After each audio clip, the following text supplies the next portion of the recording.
The night grew brighter with the glowing of restless lanterns and flames in the bay. The Chaos fleet was disorganized, yet was attempting at least a modicum of strategy at the behest of one Lord Sigvald the Magnificent, a striking figure of glowing gold among the Gothic palette of the army. He had the ships arrange themselves in neat rows, facing the bay. For the perfect lighting, he intended to attack at dawn. However, dawn was not so forthcoming. The sky was gradually thickening with dust and grime. It was the debris from Skavenblight, now its own weather system of mouldy clouds. The light it brought was not at all to Sigvald's liking, which delayed his action further. On the shore, Copher had been hidden behind a palisade of reclaimed timber beams. The townspeople were banished to the underway, where they were imprisoned between two rune doors. This was the compromise solution with killing them outright, for none could be trusted as the purveyors of seductive relief approached. Although their presence below did disrupt the steady flow of ammunition and reinforcements being brought to the battle line. Rockets, cannons, Gatling guns, grenades, and even a few good old-fashioned blunderbusses. The Obsidian Legion filled the hill fort at the north end of the bay, while Oldor's newer Golden Legion lined the waterside positions.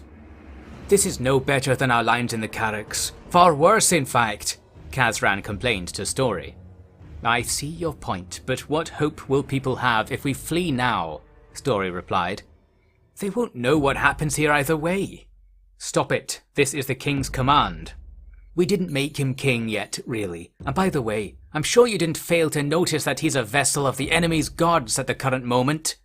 Which is why there will be no surprises, at least. Except the worst kind, a sword through your chest. They won't get that close. Oldor divined that from the Chaos Gods too. He's sure that this won't be our last battle. So am I, and so should you be. For me and you maybe, what about the lads? Engineer, please take a military approach to this. The lads are at our disposal by mutual agreement. Quite frankly, they should be dead already, and I hardly see a way further on that has us live as well as we have up to now. That's the level of optimism we're going for. It's reality, no matter of belief to it. Commander Fiercecare didn't bat an eyelid at the command to man the fort. No retreat from there. We have it good. Alright, enough of that. I'll just shoot some chaos and see how it goes, aye. And so say all of us. Taking their time about it though, aren't they? They are indeed, Oldor's voice suddenly roared. He rushed up to the palisade, unarmoured, with a Gatling gun swaying in his hands. He pushed one of the timber posts aside with effortless strength and shouted through the gap. Oi, this world isn't gonna end itself. Come and fight me, or just go home and let me take it from here, eh? Chaos doesn't need cowards. His voice rumbled across the bay, amplified by the unseen vortex of chaotic energy that surrounded him at all times. It had the desired effect. The Chaos Warriors bawled and clamoured, driving rowers forward, whether their pristine prince appreciated the fall of the dawn light or not. The horns moaned and the drums shuddered, joined by the chanting of heretical verses. The Chaos Army was encapsulated by the call of battle, and what begun then could not be stopped. Their task was more difficult than it would have been if they had attacked during the night, for the tide had receded, leaving a long stretch of sand and mud between the water's edge and the fortified dockside. On a positive note, the waterfront was widened by the shape of the seabed, allowing more boats to cut into the beach at once. Oars and magical engines drove ships, big and small, towards this muddy landing. As they did, a few Dawi could be seen running up the beach, placing little red sticks in the ground at regular intervals, range markers for the emplaced Gatling guns peering out over the flats. Okay, I'd like to see this dwarf the gods dote over, Sigvald the Magnificent said to himself from his floating castle of a flagship. It's about time he was severed from the coil. He oversups on our patron's love in a most bestial fashion, and in manners such as this, a certain sophistication goes a long way. While most of his troops would disagree, or not understand him at all, he convinced himself to join the growing advance. As the ships converged on the landing site, Dawi guns began to rhythmically volley heavy shot and explosive shells out into the sea. The heavy cannons of the northern fort were primed with dark powder, firing several shots at once in a gently diverging pattern. Their speed and breadth of impact was enough to rip the lighter craft in two. Even the waves, kicked up by shots smashing the water, were enough to unfoot crews and have ships veer into each other, more and more so as they clustered together close to shore. "Ready, rockets!" Aldor called at the dockside. Bombardiers stepped up to the palisade with their launchers raised at calculated angles. These were the older models, the dark powder warheads, enchanted with explosive power the ebb and flow of chaos had no bearing over. As the ships were just about to land, they were let loose, arcing over the beach to shatter decks, collapse masts, and pulverize warriors. "Yes!" Oldor cried out as the blasts thundered, staring immovably through a firing port. "Now comes the real slaughter," he added with relish. Indeed, the ships not halted by the rockets were driving themselves up the beach, halting quickly. From their holds emerged their cargo of eager warriors, some even hacking through the hulls with great axes to get into the action sooner. As they did, a clattering echoed around the palisades, the rotation of Gatling gun barrel assemblies.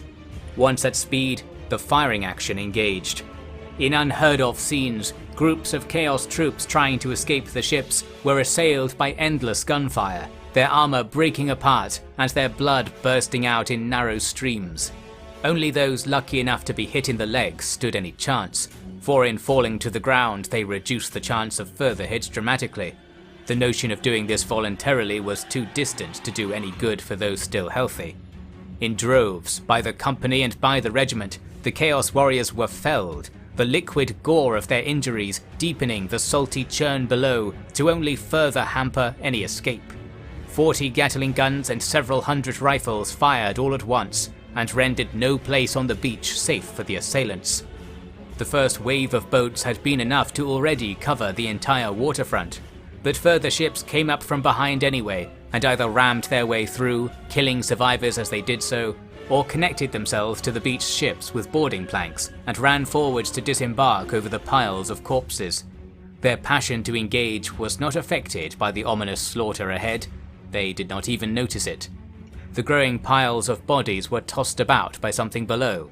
From the sludge emerged chaos spawn, creatures that perhaps once resembled something mortal. They were tentacled, many-limbed, many-clawed beasts, manifestations of malice, who came up below the water's surface and furiously dug under any obstacles to reach the beach. Then they dashed right at the palisades. Guns turned and filled them with shot. However, in doing so, the pressure on the boats was lessened, and indeed the spawn were not easy to kill, being hardly concerned with the usual rules of life.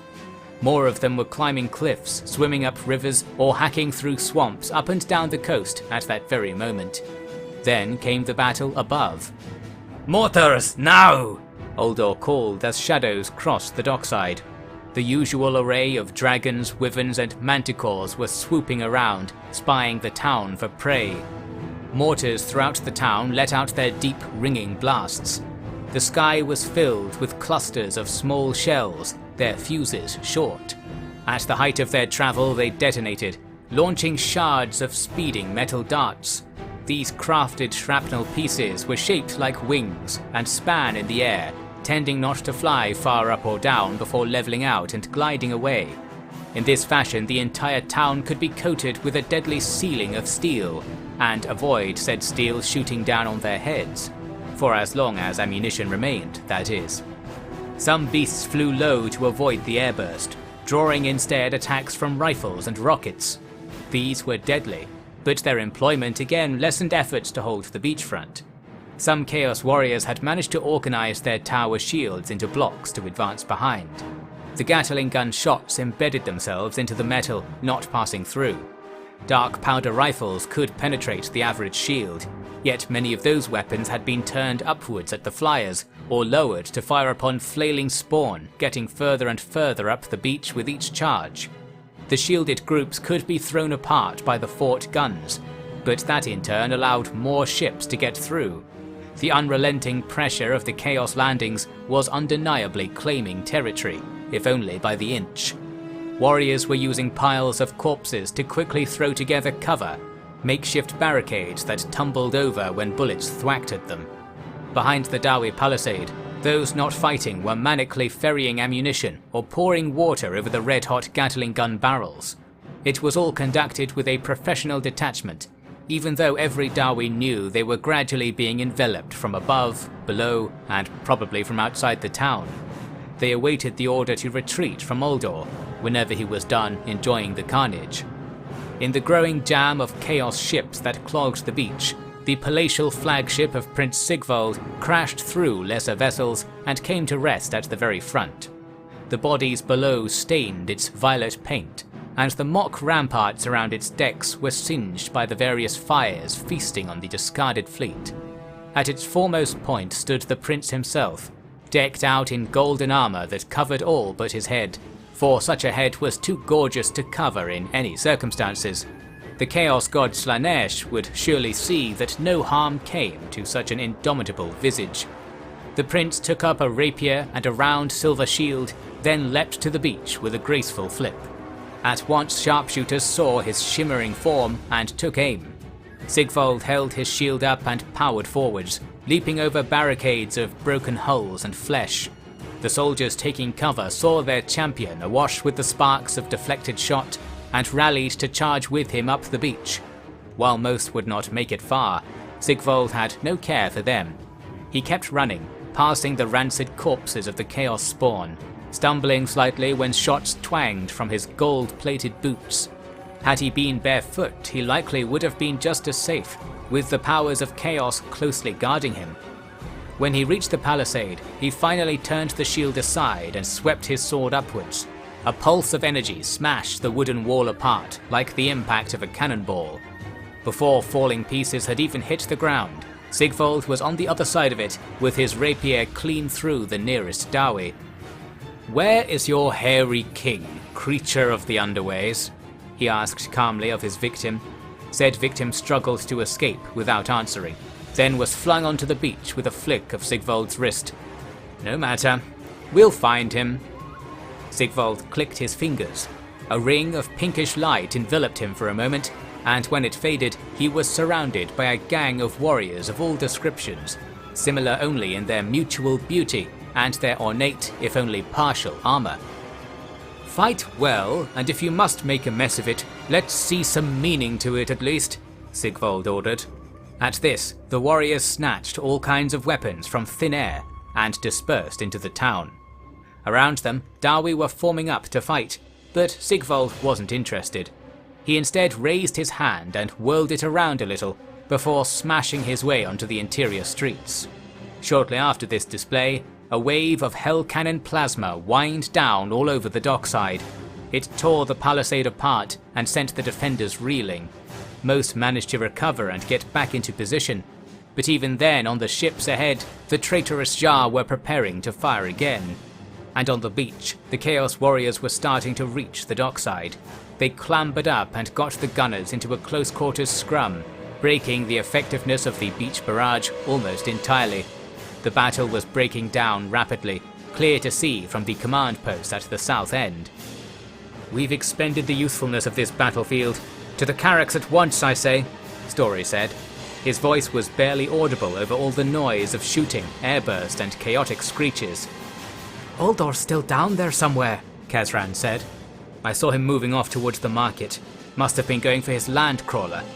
We have to find him, or it'll be a fight to the last breath." "I think he'd like that. We have to take control. You gather a party to secure the underway entrance. I'll get to Oldor and pull out everyone I find. Be ready to close it all behind us."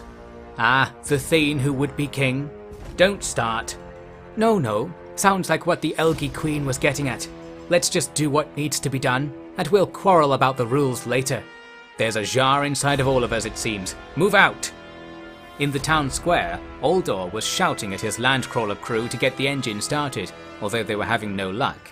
His 30 guards suddenly jumped into formation as Sigvald's sparkling Slaaneshi warriors raced onto the scene. The guards clustered around Oldor with shields at the ready. "Oh, who's this then?" Oldor asked, turning and taking up his pick. A voice in his head answered. "Ah, the Prince of Pleasure? A pleasure it will be then! Kill them all!" The two groups clashed with a force that dashed ash and dust into the air all around. Tall, athletic Umgi slashed and kicked at the solid line of Dawi's shields below them. The golden armor of both sides glistened when weapons sparked and airburst flashed overhead. On each side of the brawl, Sigvald and Oldor peered through at each other. Oldor took up a rifle, but Sigvald held out his hand and clenched his fist. A fizzle of smoke came from the barrel, and after this it wouldn't fire. The powder inside had been neutralized, returning it to nothing more than sand. The group were backed up towards the landcrawler until the Golden Guard were holding a semicircle against its flank, with Oldor secured in the middle. Sigvald began to stalk around the tank, leaving view. "Kill them faster! We need to be done with this!" Oldor ordered. His guards adjusted their posture and pushed out with their shields, easing their formation to make cleaner blows. It worked, but amplified the power of blows coming in return. Blood began to pool. Then a body came tumbling over the top of the landcrawler. With a growl, Aldor leapt up to climb on top of it, then was knocked back down by another body flung from the other side. There was a sound of creaking metal, then Sigvald's voice echoed inside the landcrawler. "Oh, more spacious than I imagined. Hello, oh, don't mind me." The clanking of a struggle ensued. Meanwhile, Oldor's guards were declining in number rapidly. The skill and strength of Sigvald's entourage was greater than their pretentious appearance suggested. Oldor stepped out and joined the fray with his pick just as his final guard fell. Two blood-soaked beauties remained, frothing at the mouth in their frenzy. They slashed at Oldor with no effect. Their blades seemed to be gripped in the air by an invisible force, leaving them open to a pick through the chest. "I told you he's reserved for me!" Sigvald scolded them from the roof of the landcrawler. He jumped down and kicked the corpses aside. "Let's see what Sliverslash here can do." So saying, he lunged forward in a blur, impossible to avoid. His rapier burst out of Oldor's back. "Not nearly enough, Wazak!" Aldor bellowed as he grabbed the blade through his chest and span it out of Sigvald's grip. Sigvald found the sight amusing. "Ah yes, a sword dance of the Cornic kind, known for their limited duration, of course," he commented. Aldor was pulling the blade out of himself, although couldn't seem to manage it. For reasons he didn't understand, he was growing weak. Sigvald took hold of the hilt again and lifted Oldor up on the blade. The marketplace was growing quiet, the airburst shells were no longer going off, and the gunfire from around the town was diminishing. "I can feel it already. Whatever spell you wove is done, and the energies of chaos are free. You have failed, Mountain King," he gloated. Oldor couldn't hear him, and found the whole world to be blurring into nothingness. "Oldor!" a shout came. Dwarves were running into the square from the docks, led by Story. They were aghast at the sight before them, their king held up as a trophy by a bloody Prince of Chaos, surrounded on all sides by fallen bodies. "Ah, how rude of me. Here you go," Sigvald said with a grin, pulling Oldor neatly from the blade and launching him with a pulse of magic. He crashed into Story and bowled him over, but the troops around him quickly pulled him back up. They saw that Oldor was not breathing and dripping blood. "Impossible," Story murmured. There was a clamour behind them. Chaos troops were coming up from the dockside. More were entering the market from behind Sigvald, quickly lining up beside him. "I suppose you'll be dessert, although I've no care for it in the grand scheme of things," Sigvald said. There was no fight though. At that moment the market square was lit up with trails of fire raining down from gyrocopter clatterguns. Smoke bombs burst all about. "Go! To the underway, now!" Story ordered, taking Oldor over his shoulder. As the Dawi ran, a gyrocopter crashed down in flames right on top of Sigvald. Its incendiary ammunition exploded violently, coating the prince and nearby troops with a burning glue. They flailed and rolled to escape the flames, but it could only be extinguished once it had burned itself into a smoke. The black smoke from this and the gyrocopter was stirred together with the white of the smoke bombs by the force of wing beats above. none of the other gyrocopters got far from the scene. However, their mission was a success. The Dawi fled to the southeast corner of the town, throwing down their weapons and shields to hasten their journey. Only Story remained fully laden, with Oldor on his shoulder and his priceless Gromrail gear still clattering all over his body. Their path took them to a gradual ramp down between two banks of arid earth, where the tidy columns of an underway entrance were guarded by two landcrawlers and a company of legionnaires. A chaos giant with a missing head lay across the road, and countless other bodies littered the way and the flanking bluffs. Story brought Oldor's body down, and the line parted to gather around it. "Keep watch! They're coming after us!" Story shouted at them. "Is that it, then?" Khazran said quietly.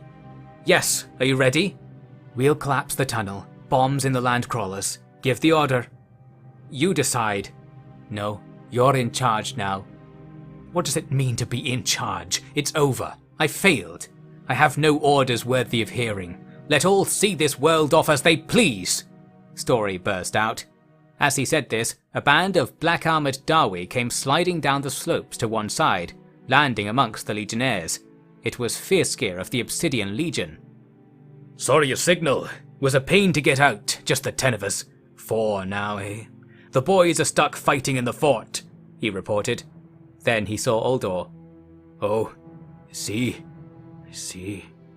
Chaos troops were appearing at the top of the slope back up to the town. With them was Sigvald, his hair charred, his skin burned, and his hands shaking uncontrollably. "Skin them alive!" he commanded. "Get inside, we'll blow the landcrawlers," Khazran said, waving at the troops. The legionnaires fell back quickly, and Khazran let out coils of wire as he ran. It was only a short distance to the first rune door inside the underway. "Sorry, Commander. You're stuck being alive with us," Story lamented to Fiercegear. The commander grunted, not taking his eyes off Oldor on Story's shoulder. As the Chaos ranks approached the entrance columns, Khazran pressed down on the lever of his Skaven charge carrier. The landcrawlers on either side of the entrance erupted in bright explosions, although not just of fire. Flames and plasma of all colours lashed about, remaining after the conventional flash was done. The columns were still standing. The entrance was hardly any more blocked than before. Sigvald dusted himself off and grinned. "Ah, the last straw has broken. Let's end this charade early," he called out. The Dawi were on the verge of fleeing in a panic when a strange wind shot through the tunnel from inside to out. The colourful miasma was taken with it, and then seemed to turn down into the ground. There was a loud gurgling that echoed around the tunnel. All at once, the slain Chaos warriors and legionnaires around the entrance were leaping to their feet. "The Soul Stones," Khazran whispered. The risen undead set upon the living Chaos at once, giving the Dawi ample time to carry on their flight. Khazran stood paralysed though. As he did, he saw a vision of a bluish wraith kneeling before him. He recognized it. "High King Setra and his endless armies are at your command, Lord Nagash," it said. Of course, Khazran croaked. "Stop them! We could still make it!" The wraith faded away. Fiercegear took Khazran by the shoulder, snapping him back to reality. "What's happening, Engineer? Your magic again, is it?" Fiercegear asked. "Yes, and we can use that magic for more. Commander, can you get back to the fort?" "They're waiting for me, and they won't believe all this as an excuse. I'll go. You need time, I take it." "All the time you can give me. We'll collapse the tunnels further down and get to Atalan. This isn't over yet." "Aye, that's the spirit, if you'll forgive the pun. All right, let's away," Fiercegear called to the other Obsidian legionaries. They slipped out amid the brawl around the entrance. Skeletons were digging their way through the embankments outside and joining the fray, and that headless giant was dragging itself along the road towards Sigvald. "We'll regret this later," Khazran said, finally turning to run. The first rune door was summoned, and the noise of the frantic battle was sealed away. Chaos magic would open the door quickly enough, so the Dawi sped deeper into the underway. Fiercegear rushed through the town, which was alive with activities. Skeletons and zombies wandered all over, assaulting Chaos troops and being dragged into the sky by flying beasts. They all paid the Dawi no heed. The Obsidian Legionnaires made it back to the fort, where the shooting against the Chaos troops clambering about outside carried on. A rope came down for Fiercegear to scurry over the walls. His escort gave their lives below to allow it.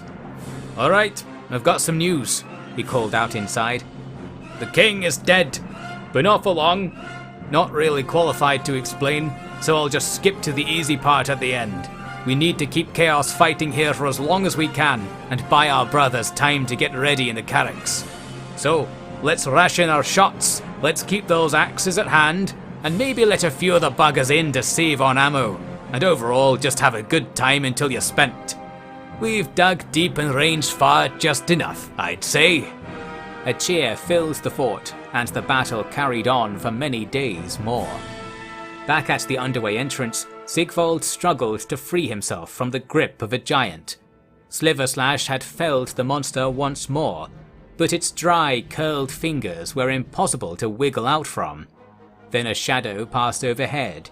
A dragon with its entire body studded with the sharp petals of airburst shrapnel came down and landed beside Sigvald. "Free me, beast!" he commanded. The beast's eyes shone blue, and wafts of shining energies seemed to leak up from the ground into its body. Then Sigvald let out a scream. The dragon's mouth snapped closed around him. Below ground, perhaps a fifth of the defenders of Copher limped away, joined by some choice Umgi civilians already down there, beginning the long and quiet march to the last line of defense in the world, the carracks of Atalan, the corpse of their king riding on a cart. The battle may have been a defeat, yet the turn of history it brought about gave fresh reason to hope. Khazran thought of the magic of soul stones. Khazran thought of victory.